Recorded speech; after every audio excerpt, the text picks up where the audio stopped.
தியேட்டர்ஸ்ல இன்னைக்கு ரிலீஸ் ஆன கருப்பு படம் எப்படி இருக்குன்னு இப்போ பார்த்துடலாம். ஒரு நகை திருட்டு கேஸ்ல கோர்ட்ல ரொம்ப நாளா தீர்ப்பு வராம தள்ளி போயிட்டே இருக்கு. இதுக்கு காரணம் அந்த கோர்ட்ல லாயரா உள்ள ஆர்ஜே பாலாஜியும் ஜட்ஜா உள்ள நட்டியும் தான். இவங்களை எதிர்த்து லாயரா நம்ம சூர்யா உள்ள இறங்குறாரு. இதுக்கு அடுத்து நடக்க போற சரவடியான சம்பவங்கள் தான் இந்த கருப்பு. எனக்கு இந்த படம் ரொம்ப பிடிச்சது.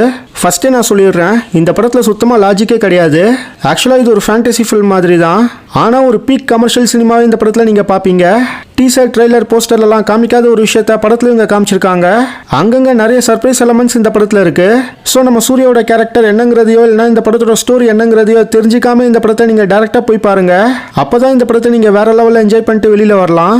ஃபர்ஸ்ட் ஹாஃப் பொறுத்த வரைக்கும் படம் கொஞ்சம் எமோஷனலாக தான் போகும். நிறைய எமோஷனல் மூமெண்ட்ஸ் ஃபர்ஸ்ட் ஹாஃப்ல இருக்கு. நம்ம சூர்யாவோட இன்ட்ரோவே கொஞ்சம் லேட்டாக தான் வரும். பட் சூர்யா வந்ததுக்கு அடுத்து மூவி பீக் எடுக்க ஸ்டார்ட் ஆயிடும். செகண்ட் ஹாஃப் ஃபுல்லாவே மாசா ஃபன்னா நீங்க எதிர்பாராத சில விஷயங்கள்லாம் உள்ள வச்சு சூப்பரா கொடுத்துருந்தாங்க. செகண்ட் ஹாஃப்ல வேற ஒரு மூவியோட ரெஃபரன்ஸ் வச்சு ஒரு சீன் ஒன்று வரும். அந்த சீன் வரப்ப 2 நிமிஷத்துக்கு ஆடியன்ஸ் தியேட்டர்ல கத்திக்கிட்டே இருந்தாங்க. அதே மாதிரி கிளைமேக்ஸ்க்கு முன்னாடியும் வேற ஒரு ரெஃபரன்ஸ் வச்சு ஒரு சீன் ஒன்று வரும். அந்த சீனுக்குமே தியேட்டர்ல ரெஸ்பான்ஸ் வேற லெவல்ல இருந்தது. கிளைமேக்ஸ் இந்த படத்தோட ஒரு பெரிய ஹைலைட்டா சொல்லலாம். அந்த கிளைமேக்ஸ் சீக்வன்ஸ்க்கு தியேட்டர்ல யாரும் சீட்லேயே உட்காரல. என்னோட ரேட்டிங்ல ஒரு 0.5 மார்க்கை நான் ஏற்ற முக்கியமான காரணமே அந்த கிளைமேக்ஸ் தான். சும்மா தெறிக்க விட்டாங்க. நாம இவ்வளோ நாளாக சூர்யா கிட்ட எதை எதிர்பார்த்தோமோ அதை நீங்கள் இந்த கருப்பில் பார்ப்பீங்க.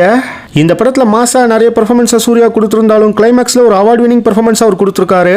ஆர்ஜே பாலாஜி இந்த படத்தில் நம்ம சூர்யாவை காமிச்ச விதம் செம. ஆர்ஜே பாலாஜியோட பெர்ஃபார்மன்ஸும் நல்லா இருந்தது.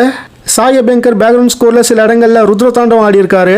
காட் மோட் சாங்கா இருக்கட்டும் இல்லைனா கிளைமேக்ஸ்ல வர அந்த சீக்வன்ஸா இருக்கட்டும், சாய் அபியங்கர் அடிச்சு நொறுக்கிருக்காருன்னு தான் சொல்லணும். பட் இந்த படத்துல மிக்சிங் இன்னமும் கொஞ்சம் பெட்டரா இருந்திருக்கலாம். சினிமாட்டோகிராஃபி ஒர்க்கும் செம. த்ரிஷாவோட ரோலை இன்னுமே கொஞ்சம் பெட்டரா பண்ணியிருக்கலாம். அவங்களுக்கு மேக்கப் ரொம்ப ஓவரா இருந்தது. லிப்சிங்கும் சரியில்லை. அடல் கண்டென்ட் இந்த படத்துல சுத்தமா எதுவும் கிடையாது. நான் கமர்ஷியல் ஆடியன்ஸ்க்கு இந்த படம் எந்த அளவுக்கு ஒர்க் ஆகுங்கிறது தெரியல. ஃபர்ஸ்டே நான் சொன்ன மாதிரி லாஜிக் பத்திலாம் யோசிக்காம இந்த படத்துக்கு நீங்க போனீங்கன்னா 2.5 மணி நேரம் கண்டிப்பா என்ஜாய் பண்ணிட்டு தான் நீங்க வெளியில வருவீங்க. சூர்யா ஃபேன்ஸ்க்கு கண்டிப்பா இந்த கருப்பு ஒரு பெரிய ட்ரீட்டா இருக்கும். குறிப்பா இந்த படம் பெரிய பிளாக் பஸ்டர் ஆகுங்கிறத இப்பயே நான் சொல்லிடுறேன். ஃபேமிலி ஆடியன்ஸ் தியேட்டர்ல போய் கொண்டாட போற ஒரு படமா தான் இது இருக்கும். குறிப்பா பிஎன்சில இந்த படம் வேற லெவல் பெர்ஃபார்மன்ஸ் கொடுக்க போகுது. ஓவராலா ஒரு ஒர்த்தான கமர்ஷியல் மூவி, மிஸ் பண்ணாதீங்க.